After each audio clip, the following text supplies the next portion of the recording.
generously in the church. There's some other gifts that celebrate God's presence. There's the gift of intercession. This is the ability to pray for the needs of others in the church family over an extended period of time on a regular basis. There's the gift of healing, the ability to pray in faith specifically for people who need physical, emotional, or spiritual healing and see God answer. Those are people who really believe that God can heal through prayer, and that they've prayed over somebody and God has healed that person because of the prayer. There's the gift of miracles, the ability to pray in faith specifically for God's supernatural intervention into an impossible situation and see God answer. The ability to sense when God is prompting you to pray this kind of a prayer. Now mark a 1, 2, or 3 on that. There's this one, praying with my spirit. It's called the gift of tongues or interpretation. This is the ability to pray in a language understood only by God or one who is given the gift of interpretation. Okay. Gifts that incorporate God's family. These two, the gifts of mercy and the gift of hospitality. Mercy is the ability to manifest practical, compassionate, cheerful love towards suffering members of the body of Christ. Hospitality is the ability to make others, especially strangers, feel warmly welcome, accepted, and comfortable in the church family. The ability to coordinate factors that promote fellowship. You know, if you just love new people and you got the greatest smile in the world and you just love to welcome people, we need you to welcome everybody else because before the cranky people get to them, okay? Now notice this. Gifts that support all 5 purposes. Take a look at this. The gift of leadership. This is the ability to clarify and communicate the purpose and direction or vision of a ministry in a way that attracts others to get involved. The ability to motivate others by example to work together in accomplishing a ministry goal.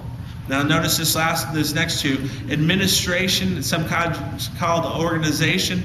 The ability to recognize the gifts of others and recruit them to ministry. The ability to organize and manage people, resources, and time for effective ministry. And one more, the gift of faith. The ability to trust God for what cannot be seen and to act on God's promise regardless of what the circumstances indicate.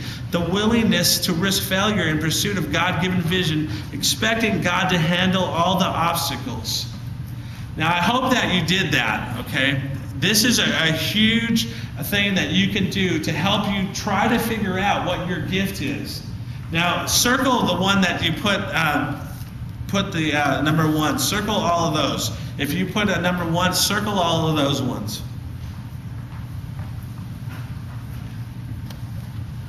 There's a good chance that God has given you that spiritual gift.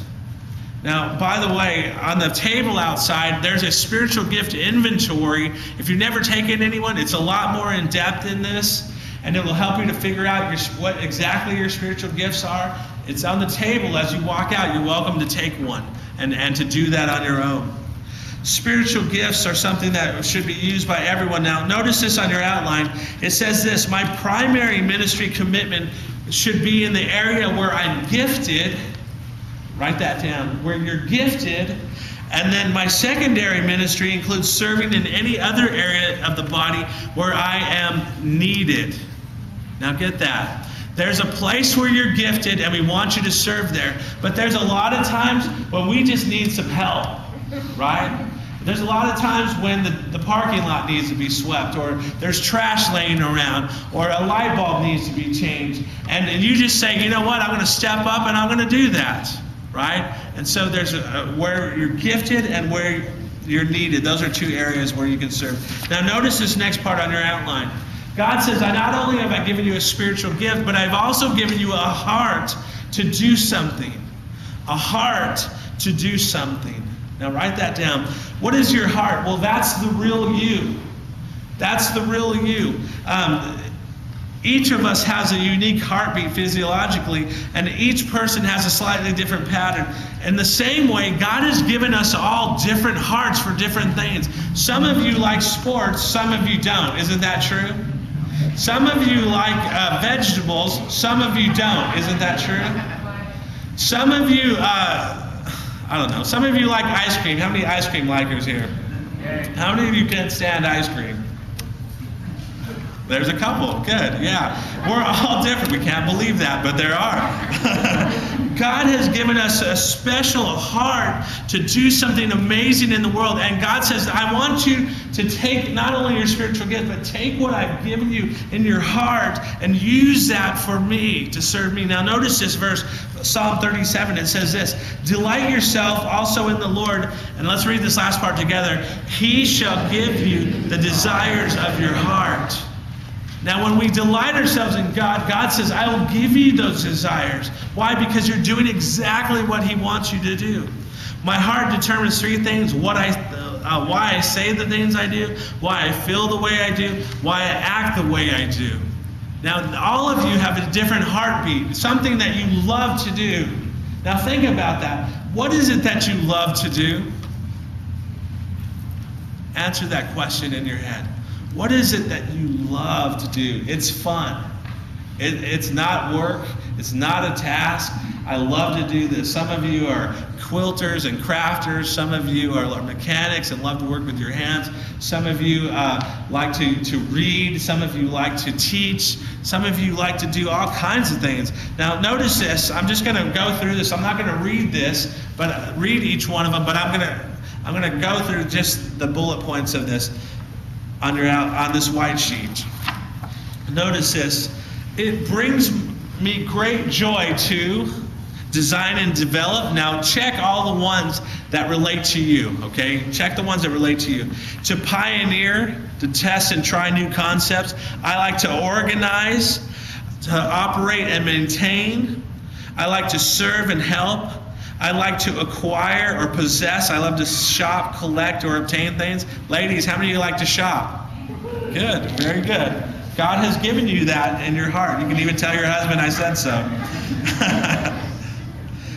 God has given you the desire to excel.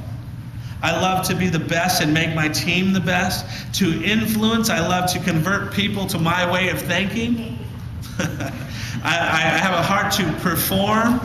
I have a heart to improve. I like to make things better. I have a heart to repair. I love to fix what is broken and change what is out of date. I have a heart to lead or be in charge.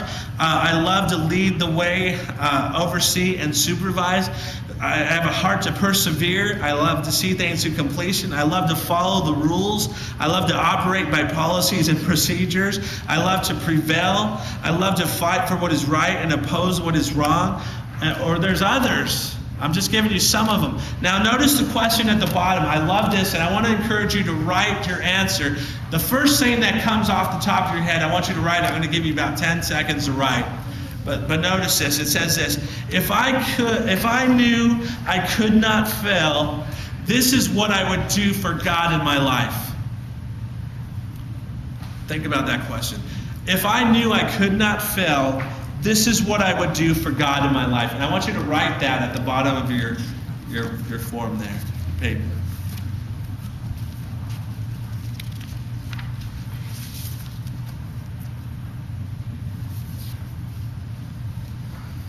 There's a third thing that God gives us, and that's this. In our shape, we give him a spiritual gift. We have a heart to do something. He's also given us many abilities. You might want to write that down. He's given us our abilities. The reason why you can go out and be a success is because God has given you the ability to do that. The reason why you know how to operate computers is because God has given you the ability to understand those types of things. It took me many years to figure out how to turn a computer on. I'm doing much better these days. God has given us so many different kinds of gifts and abilities. I want you to notice 1 Corinthians 12:6. It says there are different kinds of gifts, but the same Spirit. And look at this. Speaking to the Bezalel, the son of Uri, God said this, I have filled him with the Spirit of God in wisdom and in understanding and in knowledge and in all manner of workmanship. God has given you guys special abilities. There's a lot of myths about abilities. I want to give you a few of them. One is this. Most people only have a few abilities, but that's just not true. Most of you, if you were to really think about it, you have a lot of abilities. You were able to wake up. You were able to brush your teeth. You were able to comb your hair. You were able to tie your shoe. All of those things are abilities that God has given to you. Another myth is this.